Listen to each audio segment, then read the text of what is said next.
Ernie Parsons, having been found guilty by a jury of your peers. I didn't see any jury. Well, they was around. Anyway, what difference does it make? You gunned down Wendy Jones, and he was one of our most beloved and respected citizens. I heard he was the town drunk. Well, now that he's dead, he's one of our most beloved and respected citizens. I don't care who he was. I didn't kill him. You've got the right to hear a few words from a preacher. Unfortunately, our preacher's out of town, but luckily, we got Farley Millard here, and he's a feed and grain salesman, and he owns a Bible. No, thanks. Now, what does that mean? I don't want any feed and grain salesman praying over me. I don't want anyone praying over me. I don't believe in that stuff. You ready, Max? Look, you got one more inalienable right to speak a few last words, and I mean a few. We don't want one of them things where the cam takes off with a Declaration of Independence. Well, go on. Well, I'd just like to say that this is the lousiest town that I've ever been in. Well, I've met a better class folk in a San Francisco opium parlor. Drunken pool hall bum would be considered too high tone for these parts. And as for your system of justice, well... That's enough.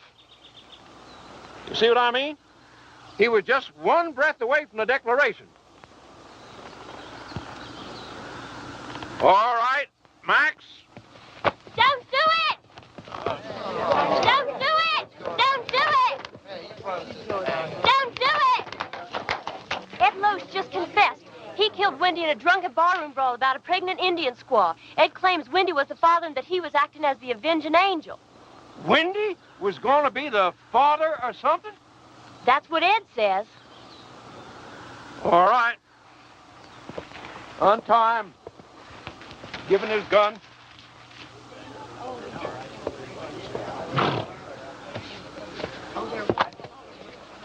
Now, that's the way out of town, son. Take it, keep on going, and don't you never come back. You heard her. I'm not guilty. Even so, we don't want no fast guns in this town. Fast guns raid alongside with lepers in this law-abiding community. Can I ride back to town long enough to get some food? That's the way out, son. Don't press your luck.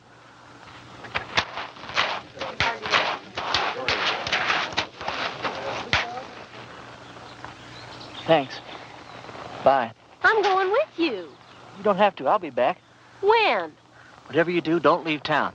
Wait, never give up hope. See ya.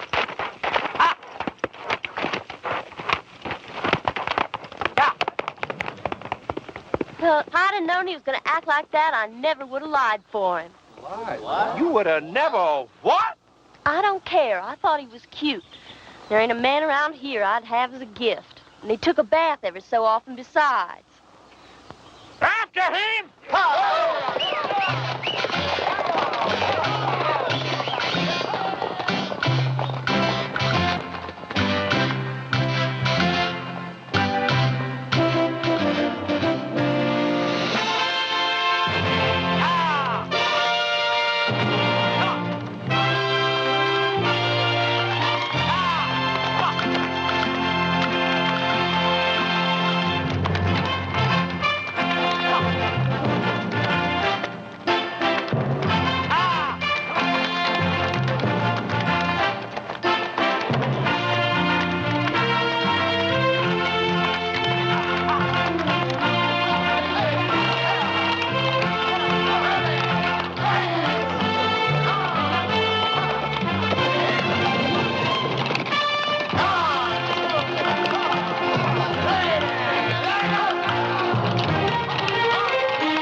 Reverend Frank Fleming. Yeah, pleased to know you, Frank. Dear Reverend, everybody in Castle Walk is real excited about you coming here. We ain't had a preacher here in over 3 years. When our last one left in such a hurry, he didn't even say goodbye.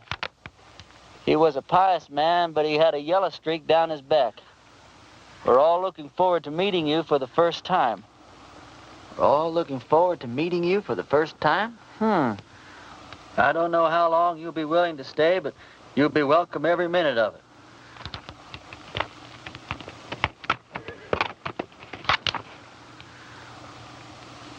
You the preacher's horse?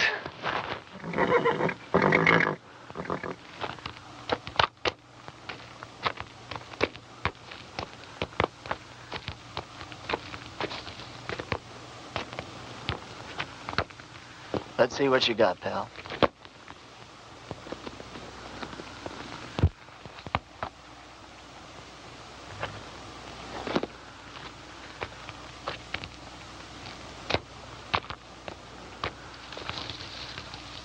Frank, if ever I catch the guy who did you in, I'll take care of him for you.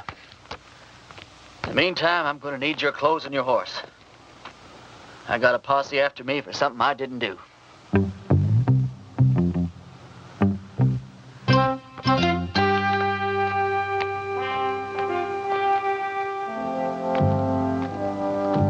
I'd say a prayer for you, Frank, but coming from me, I'm afraid it's liable to do you more harm than good.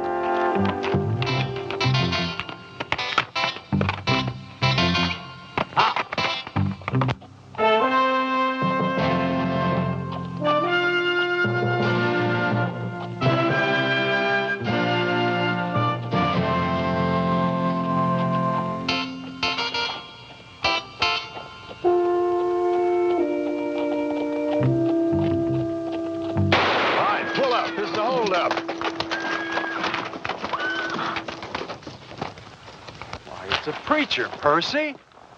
Sorry about that there, Parson, but we're a little too far off to catch that there caller.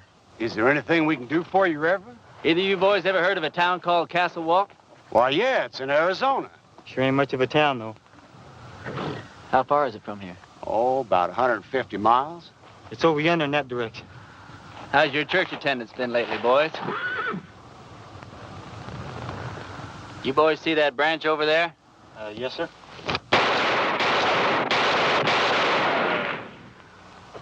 That was for the Lord, boys. He loves you, but he hates your profession. Yeah, I can see how I would. I want you boys to go and sin no more. We surely won't, Parson. As soon as we can afford not to. Preacher, you being so good with that gun and all, how come you didn't just kill us as we was riding up here? Because you boys are children of the Lord, just as much as I am.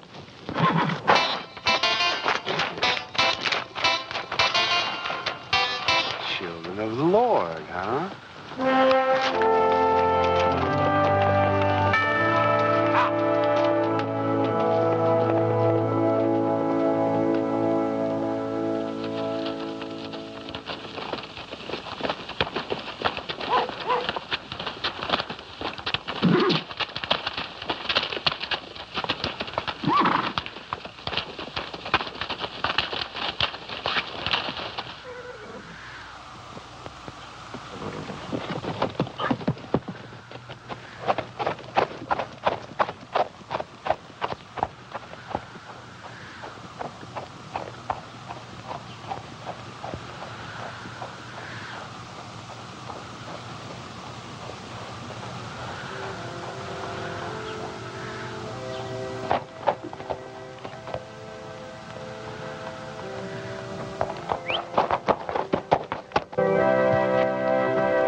Sorry, Sadie. Didn't have the time to dig it no deeper. Well, I guess we better just put him in the ground and get it over with. All right. Without even a few words? Mr. Ross didn't say nothing about no words.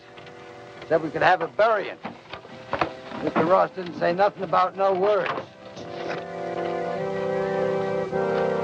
But Sam was a Christian man. You can't just bury him like a wild dog. Can't we stand up to Mr. Ross just this once? You're leaving here after the burial. We got to stay here and live with him. All right, let's get going.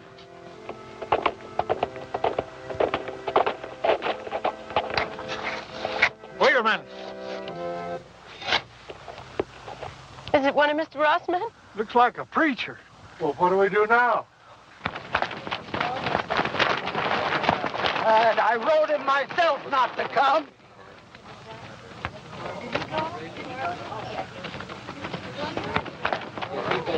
Thank God you're here, Reverend. I've done many receptions in my life, ma'am. Yours is almost unique. We were going to have to bury my husband without any proper words being said. But now that you're here... You, the Reverend Frank Fleming? That's right. I wrote you a letter telling you not to come. No, you wrote me a letter welcoming me to Castle Walk. I wrote you that letter. Yeah, but things changed. First, Mr. Ross said it was all right for us to have a preacher, and then Mr. Ross changed his mind. Gentlemen, what the hell is going on here? Reverend! Tell us a word that came straight from the Bible, folks. Now, all I know is we've got a heartbroken little widow here. You did say you were the widow? And these are my children.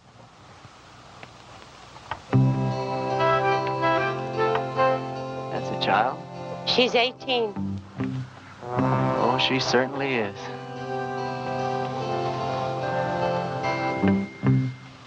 Well, first order of business as I see it is to get this poor man put decently into the ground. Oh, thank you, Reverend.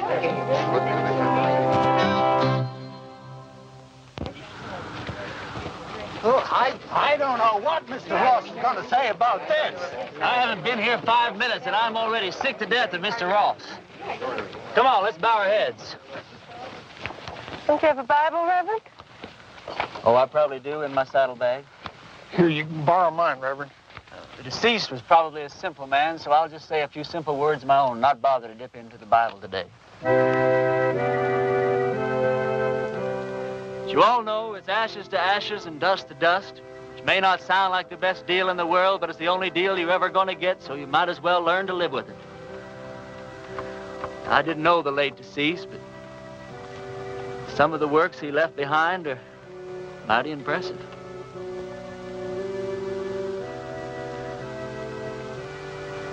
Well, what did he die of? He was shot in the back. May the full wrath of the Lord fall on people who shoot other people in the back. It's a rotten, sinful way to make a living. Amen. Amen. I can't thank you enough, Reverend. I'd like to say more, but Mr. Ross only gave us half an hour to get out of town after the funeral. You're leaving town? You taking her with you? Mr. Ross said we all had to go. Who is this Mr. Ross? He's a mean, miserable, murdering thief, and he runs everybody in this part of the country. There ain't a soul of us that had a single, solitary, happy day since he rode in here and took over. He's going to hear every word that you said. Yeah, and he'll probably kill me. But at least I got to say something that should have been said before I die. Why is he running this woman out of town? My husband, Sam, was the only man in these parts to stand up to Mr. Ross. So he had Sam killed. He let us take one wagon load of our things. We'd better get started. Ma'am, the only place you're going is back to your ranch. I'm sure with the help of all these fine citizens that we can make Mr. Ross see the error of his ways. Reverend, you don't understand the situation around here. Mr. Ross is a powerful, powerful man. He's got money and influence. And he's got 20 top gunfighters working for him. Before I tell you people what I really think of you, I'm going to tell you something about gunfighters. Now, Ross doesn't have 20 top gunfighters working for him because there ain't 20 top gunfighters in the whole U.S. of A. Now, what Ross probably does have is about 15 cowboys that wear guns for ornaments. They do just fine at shooting up a saloon or making some terrified dude dance a little jig. Ross has probably got about 3 men who are pretty good at getting their guns out of their holsters, but no good at hitting anything once they do. Which leaves about 2 or 3 men that might honestly be called gunfighters. Not top gunfighters. More like second or third raters. So you see, you folks have been letting yourselves be rousted around by a bunch of 2-bit yahoos. How come you know so much about gunfighters, Reverend? The Lord's work takes one to many places in many climes. Matthew 31. There ain't no Matthew 31. Well, there ought to be. Widow, I want you and your family to get in the wagon. I'm going to drive you home. You're going to sit next to me. Oh, I don't know, Reverend. Man, you don't look like the kind of woman that would back away from a little fight. Where's your faith? My faith is in good shape, Reverend. And if you're willing to take the risk, so are we. Get in the wagon, kids. Us and the Reverend are going home.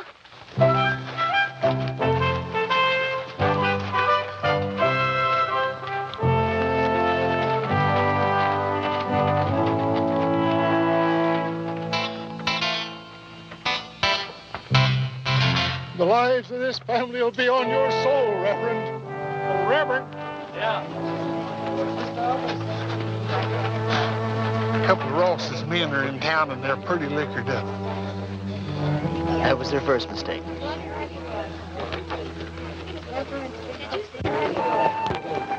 You ride my horse, son. Okay.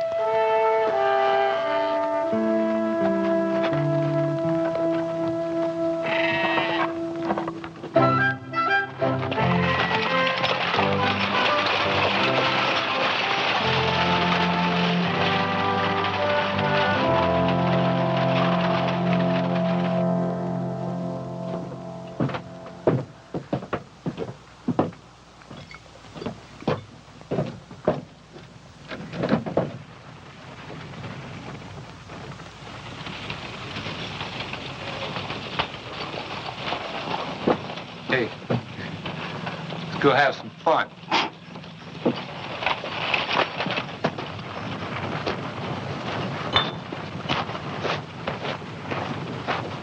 Remember the children, Reverend. Those are just two of the cowboys, ma'am. Who? Where do you people think you're going? Where's the place that Ross would least like us to go? I'd say her ranch. Well, that's exactly where we're going. Wait till Mr. Ross hears about this. Mr. Ross is a skunk of doubtful parentage.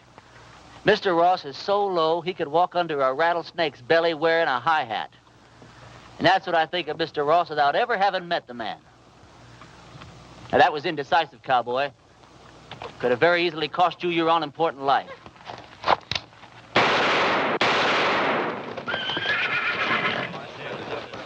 Those could have just as easily been your ears flying off your heads, boys.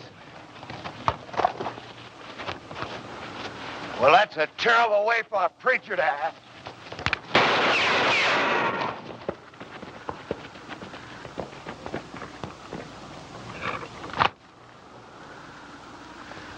The Lord wants someone to move. He wants them to move.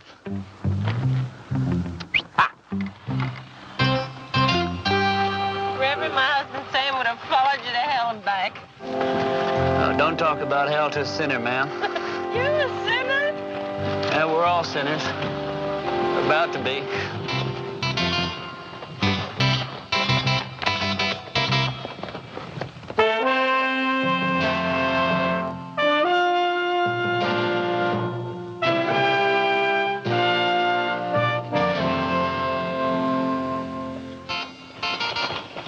All right, kids, as soon as we stop, I want you to get the wagon unloaded. I want to get this family settled in before dark. You don't mind if I order your kids around a little, do you, ma'am? Reverend, you can do anything you want to. Reverend? Reverend? Oh, yes, ma'am. Reverend, this hole in the back of your coat, it looks like a bullet hole. Well, that'd be my guess, ma'am. You guess? How could a man be shot in the back and not know it? Well, I was carrying that coat over my arm when the shooting took place.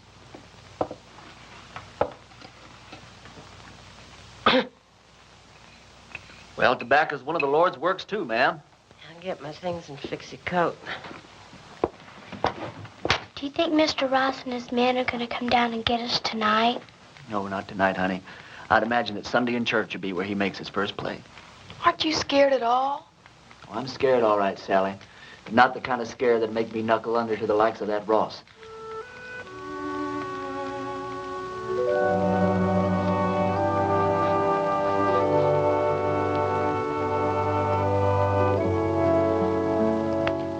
thought of a text for your sermon tomorrow, Reverend?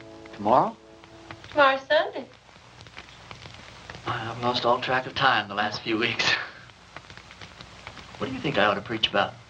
I thought you said the sin of cowardice. Yeah, that's not bad either. Thought you probably had some favorite passage from the Bible to illustrate your point. Oh, I do. Several of them, as a matter of fact. But what's your favorite passage from the Bible that would illustrate that point, man?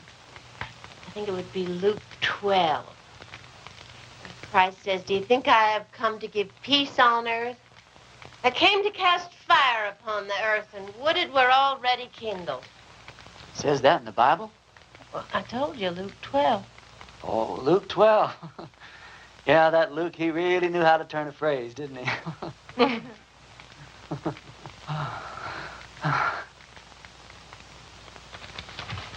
Clean your clothes up for the services. I'd appreciate that. You don't happen to have a Bible around, do you? I seem to misplaced my glasses. Could you turn to that spot in Luke that your mother was talking about? It's right here. You don't wear glasses. You know something, you're right. I don't know what got into me.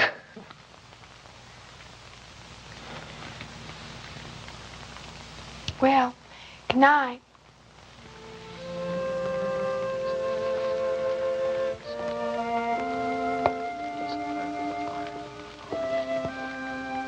Good night. Night.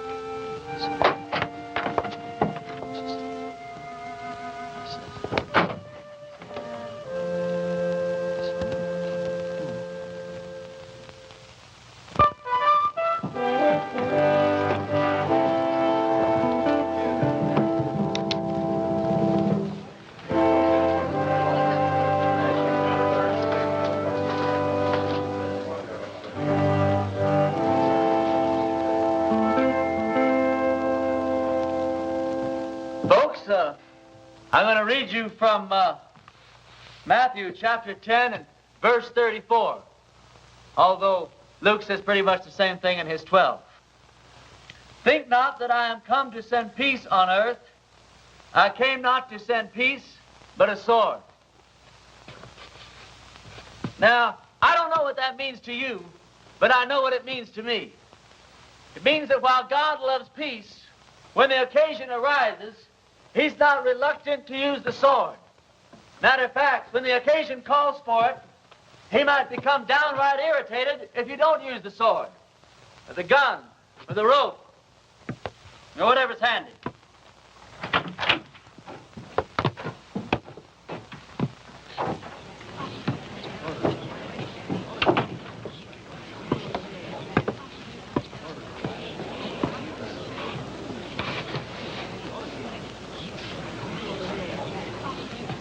You folks have had a cross to bear here lately, and his name is Ross. They say that people get the kind of lives they deserve, and I guess they do. But when men won't fight for their wives, women, and children, and when their women won't make them fight for what's right, then these people don't deserve any kind of lives at all. That's exactly what you got.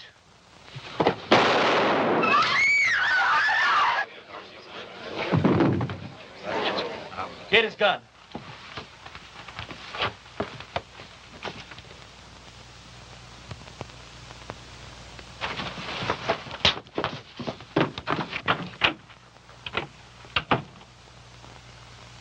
You've never done it?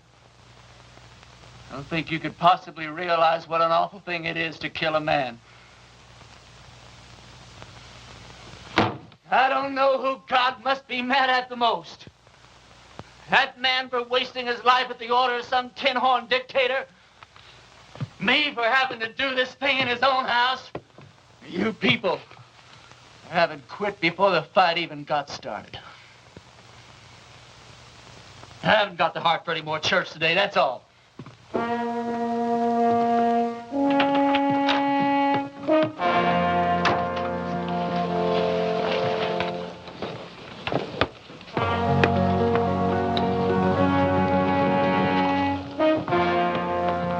Ross and a couple of his men are outside.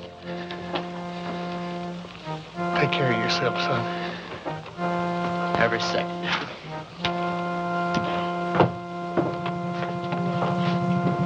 Bring that body outside.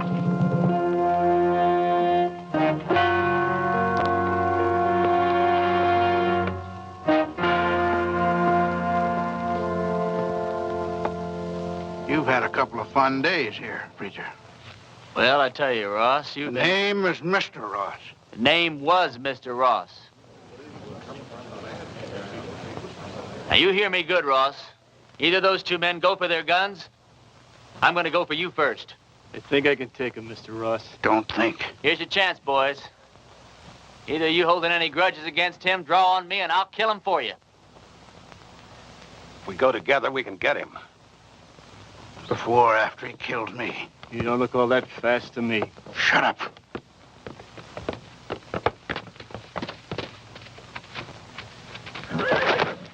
Friend of yours, Ross?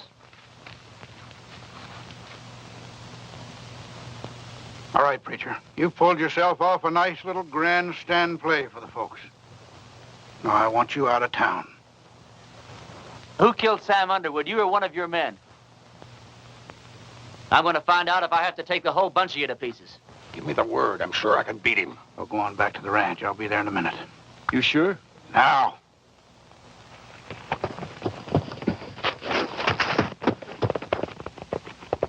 That's the way I like it. Man to man. Do I make the first play or do you?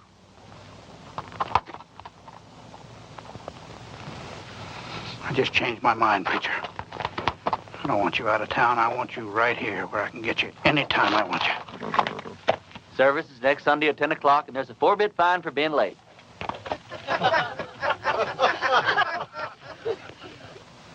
You wouldn't shoot me in the back, would you, preacher? Like that.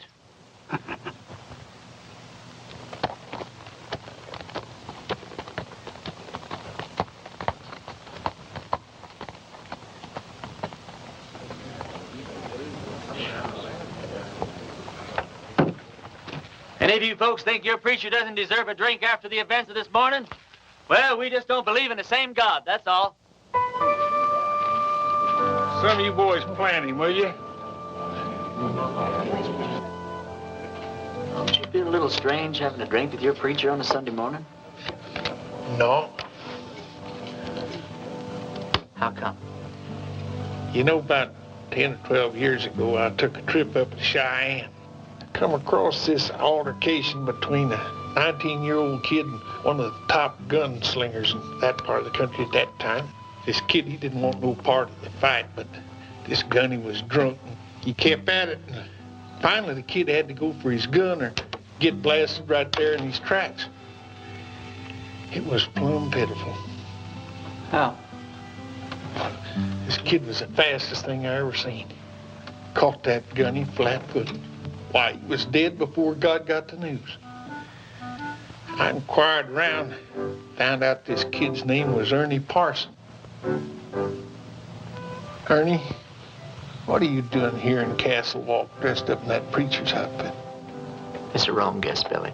You know, once you've seen a top man handle himself in a gunfight, you never forget one little detail. What do you want for, anyway? Doesn't matter. I didn't do it. They'll hang me just like I did if they catch me. Did you kill Frank Fleming? Oh, of course not. Came across his body in the hills, and he was already dead. I was half starved, no place to go, so I took his clothes and horse and came here. All right. I'll ride back to the ranch, tell the widow and the kids goodbye, and then I'll move on. Why, Lee, you're the answer to our prayers, Ernie. No, I'm not, Billy. Don't let these clothes fool you. God moves in mysterious ways, boy. Not that mysterious.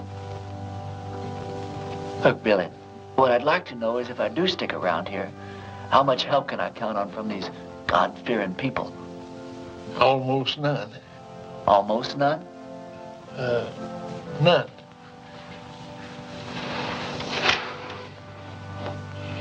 Which is just God moving in his mysterious way to get me killed. God will smite the sinners of Castle Walk just as surely as he smote the Philistines. Smote. For the time is at hand when you will hear of wars and rumors of wars.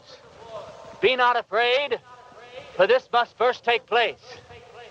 Nations will rise against nations, and kingdoms against kingdoms.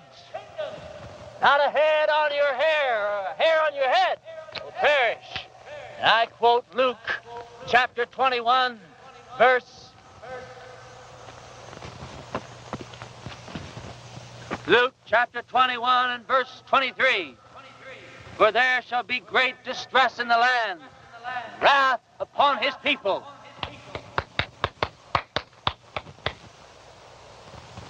I brought you some lunch. I didn't know preachers had to practice. Well, it's either that or watch the collections fall off. Huh? Oh, that's a real bad joke I stole from the Methodists. Oh, Did your mother know you came out here alone? I don't know. Why? Well, you're a very attractive young girl. Almost too young, as a matter of fact. Most of the girls around here are married by the time they're 13 or 14. 13, huh? Well, I'll have to look into that. Why? They're the lucky ones. Even if they don't get a trip to Phoenix out of it. Is that the price of marriage around here, a trip to Phoenix? No, but it sure doesn't hurt. Look, do I have to keep on calling you Reverend? Oh, no, call me Ernie. Ernie? My full name's Frank Ernest Fleming. All my good friends, they call me Ernie. Is there anything in your faith against marriage? No, not in my faith.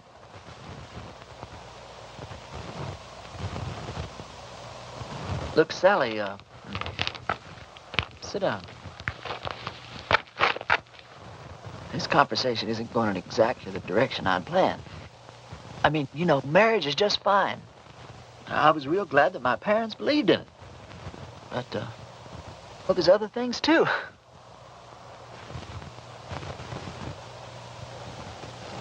You don't know what I'm talking about, do you? I know what you're talking about. Let's see. What's the matter? Oh, it's these clothes and this collar. It's just, I'm not going to get anywhere dressed like this. I don't see that it makes much difference. You would if you were dressed like a nun. It's just the wrong outfit for what I had in mind.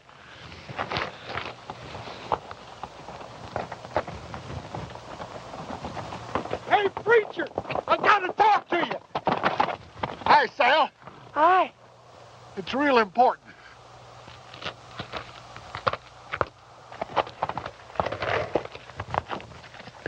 You know a gunfighter named Jake McCoy?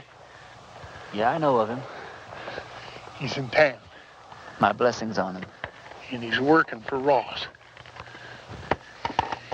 Is he really good? Yeah, he's the best. You can take him, can't you?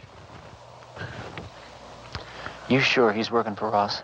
Yeah, and he's looking for you. Although he don't know who you really are. Well, it doesn't matter. Or does it? Where's he at now? Well, he's at the men's saloon when I left town.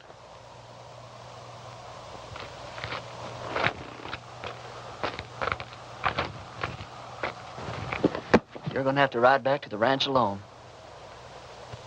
We didn't get very much accomplished today, did we?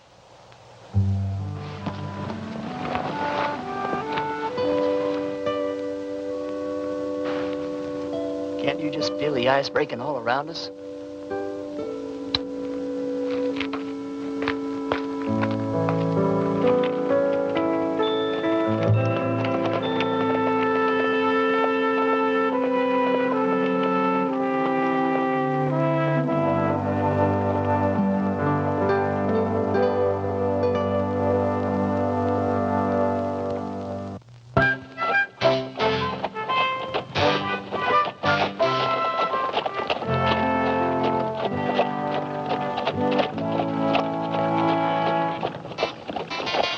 Well, this is your last chance to ride on out of here.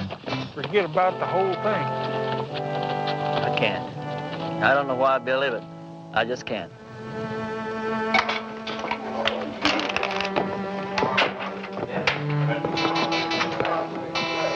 him will be on him at the table.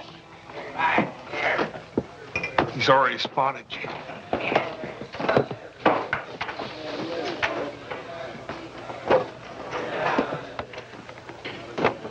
Hello, Jake.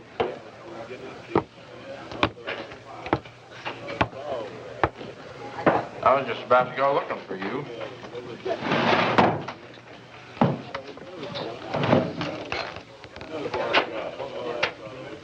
You ever run into Ernie Parsons anymore?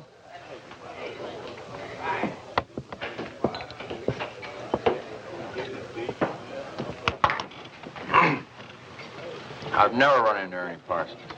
Any time, any place at all, ever.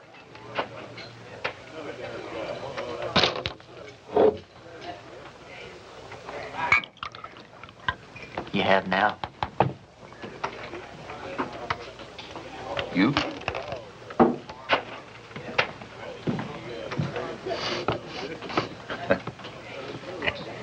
You going to the church? Into hiding for the winter. Oh. I always heard you were kind of smart. I never heard that about you.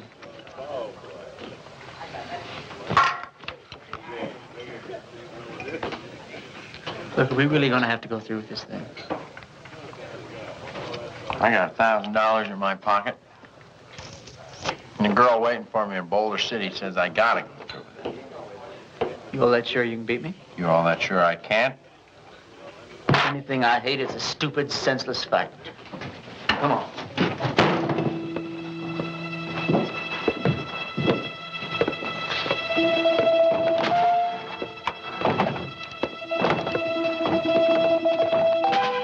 Well, how do you want to do this? Billy, when we get in position, flip a coin. When it hits the ground, we go for our guns, all right? All right. Jake, one of us is gonna die, and it's not gonna prove a thing. Sure it is, Ernie. It's gonna prove which one of us is a fool to call himself a gunfighter.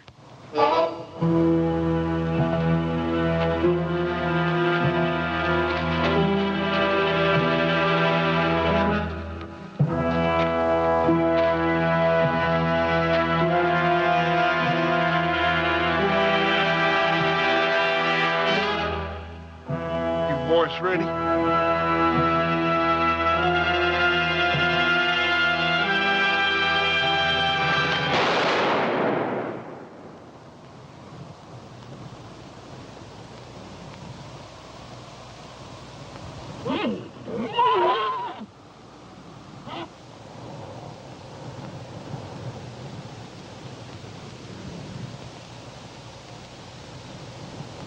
Are you hit?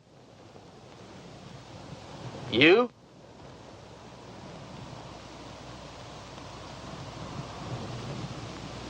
Did you ever miss from this distance before? Never. Me neither. Want to try again? No. No, I think somebody's trying to tell us something. You put your gun away. I'm going to get on my horse and get out of this place.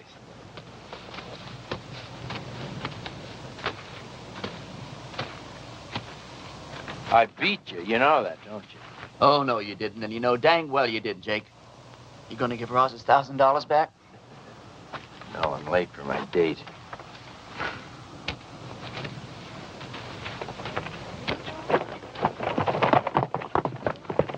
You folks see those bullets hit? I don't think it hit anywhere, Reverend. That's just plain silly.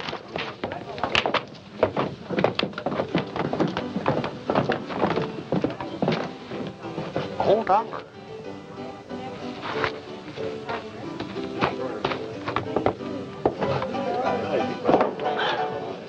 This is how those stupid legends get started. Jake and I have an off day in a gunfight. Miss each other. Wish there could be 1,000 explanations. Just because a bunch of rummies standing around don't see where the bullets hit. All of a sudden, you've got the miracle of Castle Wolf.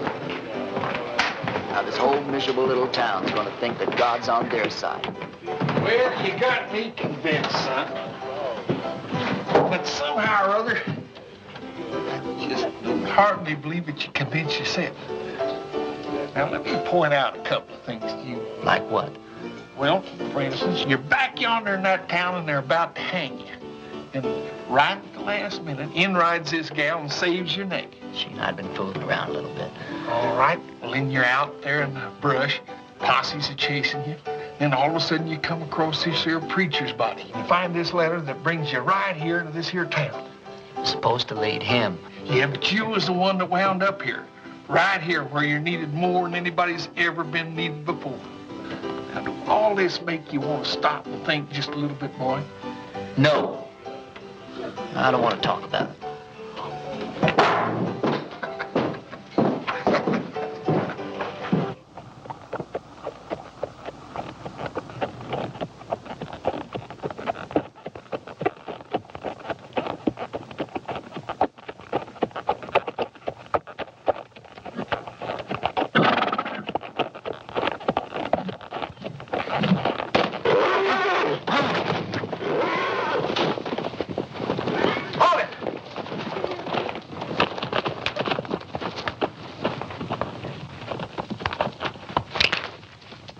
You should have listened to me when I told you to get out of town.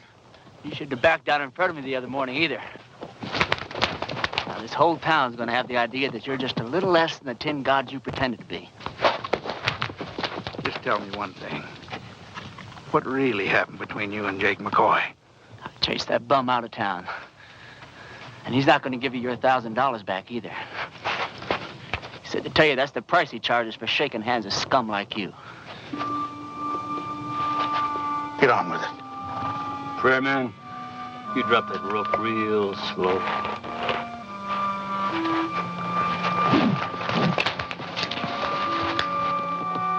Drop it.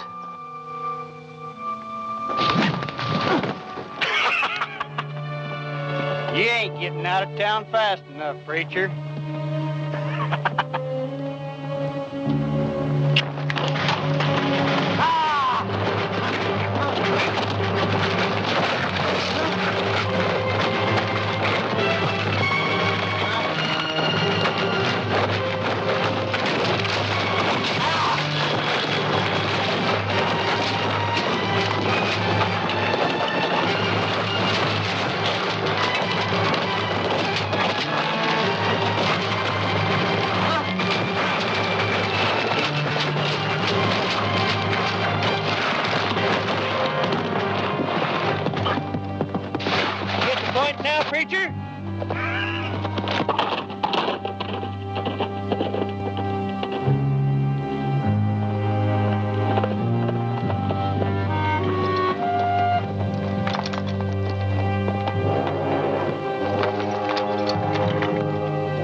Bunkhouse of our ranch.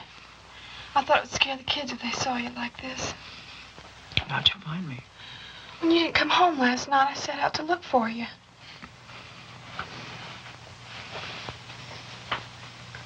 You stripped me down? I'm a ranch girl with brothers. Don't make a big thing out of it.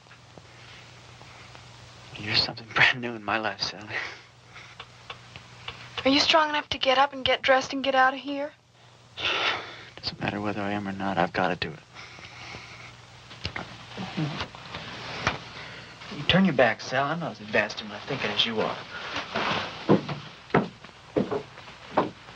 Will I ever see you again? Sure, why not? I'm not going far. Well, you have to.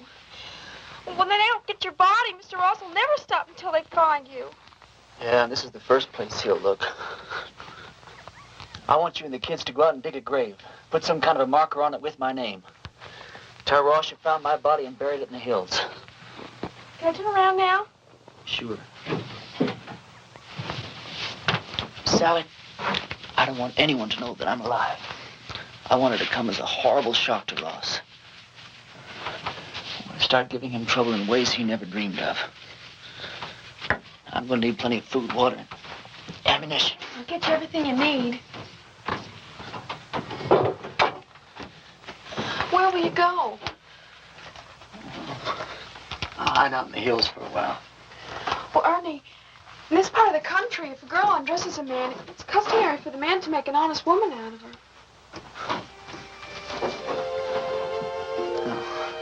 I'm sure that's true in every part of the country. If I live through the next little while, well, we'll have a serious talk about that. What's the matter? Well, just look at the way I look. Well, it's always something, isn't it? You don't like the way you're dressed. You don't like the way you look.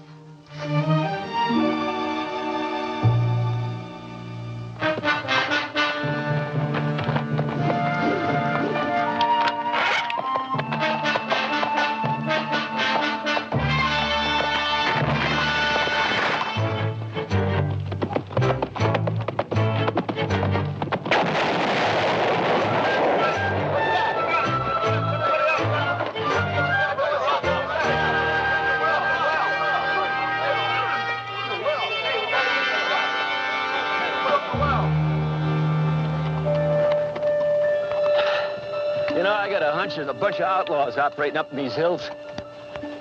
Probably scared old Chet and Harley half to death. Blew up the well, too.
There must have been 15 or 16 of them. Well, maybe there weren't nobody there at all.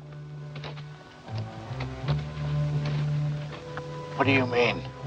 Dragging a preacher through the cactus. Them people don't have to stay dead unless they want to. Everybody in town keeps talking about the preacher's ghost riding through the hills and shooting at every one of Ross's men that sticks his head up. I keep telling them the whole doggone idea of ghosts against ghosts. Sally, didn't you tell Billy? You told me not to tell anyone. Billy, I'm sorry. It's sure good to see you alive, boy. Are you sure it's safe for you down here? Honey, it's been a long time since I've been safe anywhere. Lately, it's been getting worse. Isn't tomorrow Sunday? It sure is. Billy, I want you to ride into town and tell everyone that we're having church services tomorrow morning at 10. I'll do it right now.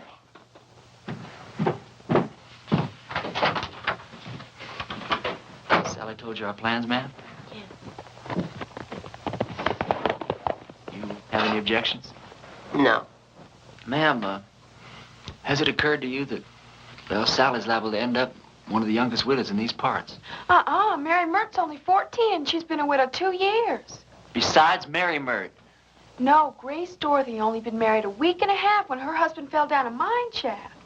You know how old she is. Sally, could we take a walk outside? Will you excuse us, ma'am? Sally, the reason I brought you out here is, well, one of the reasons. We're going to be husband and wife, and you've got a right to be in on the decisions that affect the both of us. You understand? Now, if I stay here and fight it out with Ross and his men, the chances are very good that I'll be killed. But on the other hand, we could leave here tonight, get married the very first town we come to, go someplace we both like and settle down and just have a wonderful life for ourselves. It's all up to you, Sally. You just say the word. Well, Mom always said never throw yourself in between a man and what he thinks he's got to do. Well, I won't kid you, Sally. I'm a little disappointed in that answer. No, it's all right. I got the strangest feeling that I've been pointed straight toward this shootout ever since the day I was born. There wasn't a thing in the world I could do about it. Billy says it's God moving in his mysterious way. Me? Well, I just don't know. You very religious, Sally? Why do men have to talk and talk? Can't you be quiet and get on with what you're supposed to be doing? Yes, ma'am.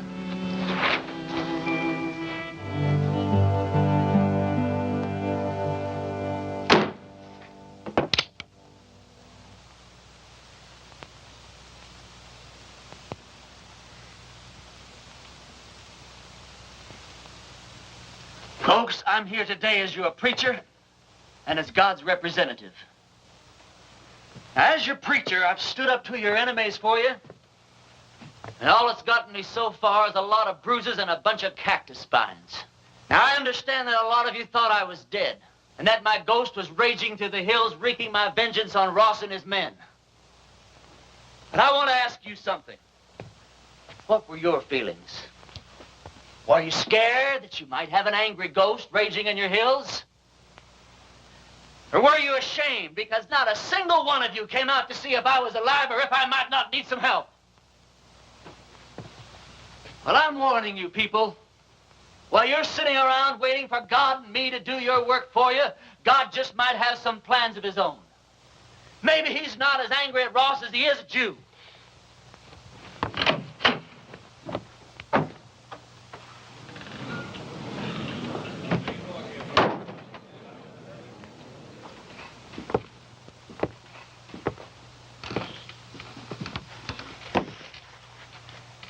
I'm not armed. Billy, go outside. Take a look around. I came alone. Go on, Billy. I just thought it was time that all this foolishness came to an end. We got a new country to build here. We ought to be getting on with it, instead of indulging in all this senseless killing. I won't deny that you've hurt me since you've been here. Several of my men have been killed or wounded. Several more have run off because you scared them half to death. I didn't know I was doing that well. What do you want, Ross? A truce. A chance to get on with our lives. Ross, if you were sitting on a stack of Bibles 10 feet high, I'd bet money that you were lying and I'd win. Well, now, just a minute, Reverend. If Mr. Ross is sincere, and I believe he is, this may be just the moment we've been waiting for. Luther, how could you believe that? I don't believe him for a minute. Now, Sadie. You are going to believe this man after all he's done to you? Jehoshaphat, Reverend. Anybody can make a mistake. If Mr. Ross is man enough to come here, Please. I didn't mean to create any dissension amongst the preacher's flock. Now, you've all heard what I have to say. Think it over.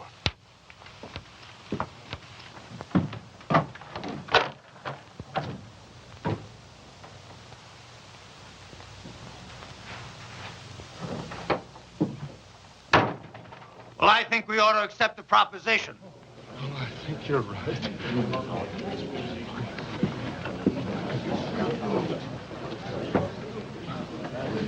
I have an announcement to make. Miss Sally Underwood and I are going to be married tomorrow morning at 11. You're all invited. I don't know. Second the ceremony is over, my wife and I will be leaving this God-forsaken town for good. The ceremony won't take place here in the church. It'll be at the Mint Saloon. You can say what you want about those people at the Mint, but they know why they're there and they do something about it.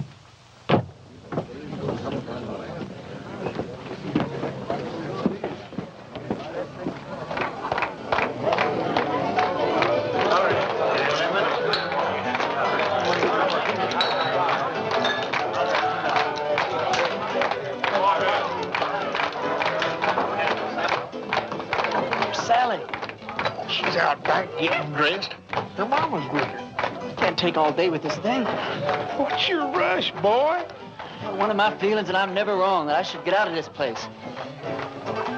Funny you'd say that. Huh? Oh, nothing. Hey, yonder she comes down. Oh, you're beautiful. Come on, everybody.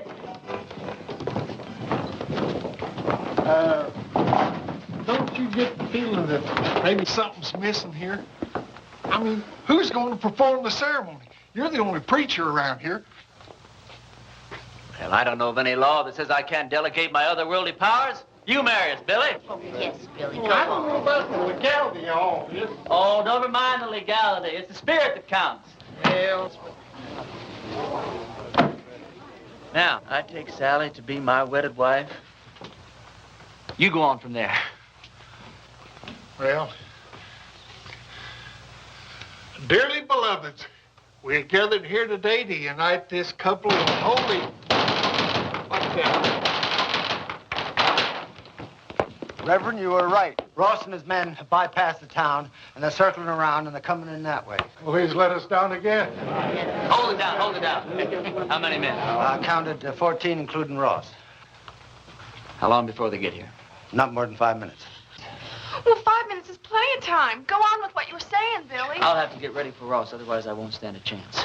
We'll have to finish this thing later. All right, folks, this is it. Now you see how much his word means. Ross and his men are coming into town for just one reason, to get me. Because he knows if he kills me, there won't be enough fight left in the rest of you to hold off a bunch of sick old ladies. This thing works two ways. Now, if I can get Ross first, then his men won't have any reason to go on with the fight. So all I'll need is some of you to keep his men pinned down while I take care of Ross.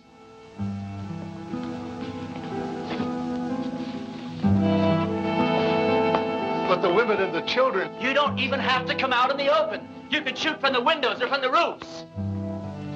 You don't even have to hit anything. Just shoot fast and make a lot of noise, but keep his men pinned down.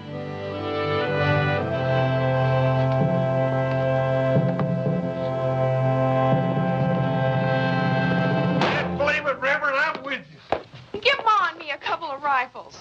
Well, you said we didn't have to hit anything, just make a lot of noise. You don't think I'd take a chance with you, do you? Come on, Billy.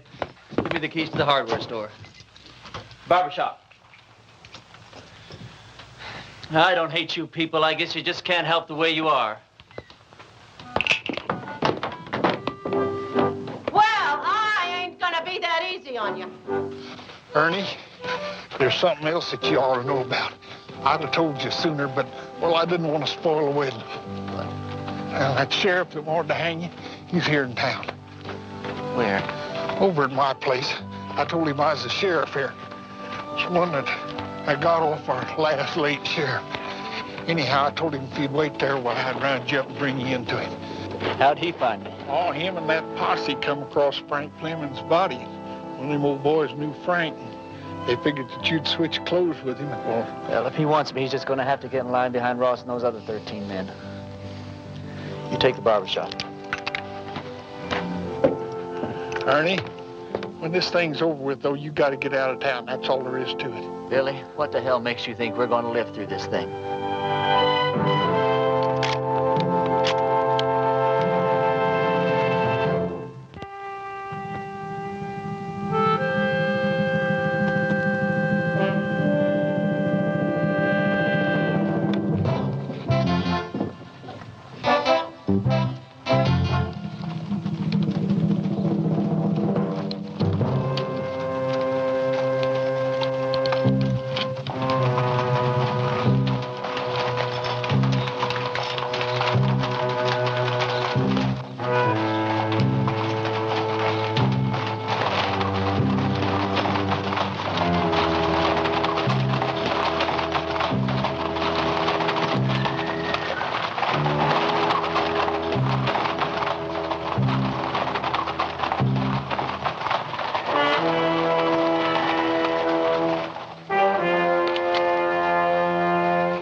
preacher.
You all right? Barely. Listen, all you Ross's men. Ross is dead. And anyone who keeps on fighting is going to have to stand trial. How do we know he's dead? Because I'm alive. All right. You heard the man. The sheriff's going to be down here to find out what this is all about. Yeah, I know. Billy, get my horse and meet me out back, huh?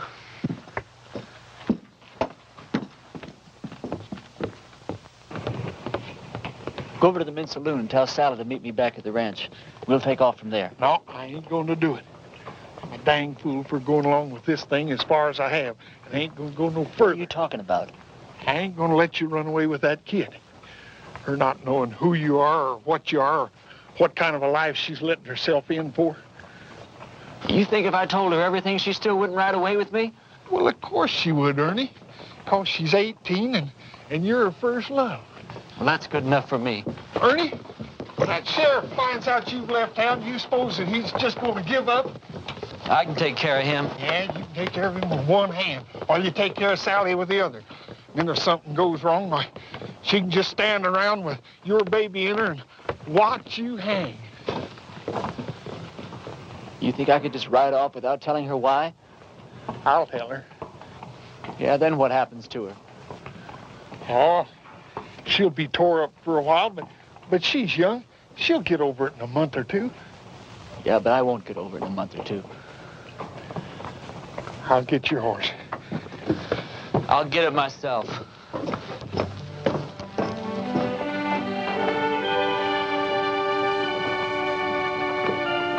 Ernie, this town owes you a whole lot, but it don't owe you Sally. Can't make any promises.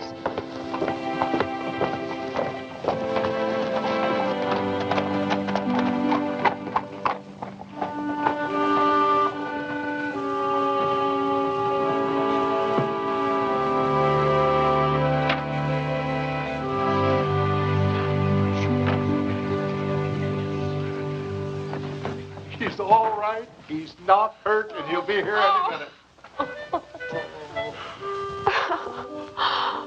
Damn it, Billy. You're right.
Blessings on you, Well, Reverend. thank you. Ernie, do I know you? No, I don't think so. And how come you know me? Because I know every preacher in this part of the country, and you're not one of them. And I've been hearing about a gunfighter named Ernie Parsons and some interesting goings-on in a town called Castle Walk. Well, don't believe everything you hear, Reverend. Oh, I don't. That's why I'm on my way to Castle Walk right now, to investigate these wonderful stories. Maybe you should get them a real preacher now. They seem very happy with the one they had. They had a gunfighter, not a preacher. God moves in mysterious ways. You boys sure do hammer away at that phrase, don't you? You really going to Castle Walk? I sure am. When you get there, would you give these to a girl named Sally Underwood? Tell her they're just from an unknown admirer that thinks certain girls should have a trip to Phoenix, even if they don't get married. All right. Ernie, did you ever think that the things that happened to you in Castle Walk might be your call to the kind of work you've been destined to do? Reverend, I didn't solve the problems of Castle Walk by praying them away. I did it the way I always do, with a gun. Now, did you ever hear of a call coming that way? But you left it a better place than it was when you arrived. You're a nice guy, Reverend. No thanks.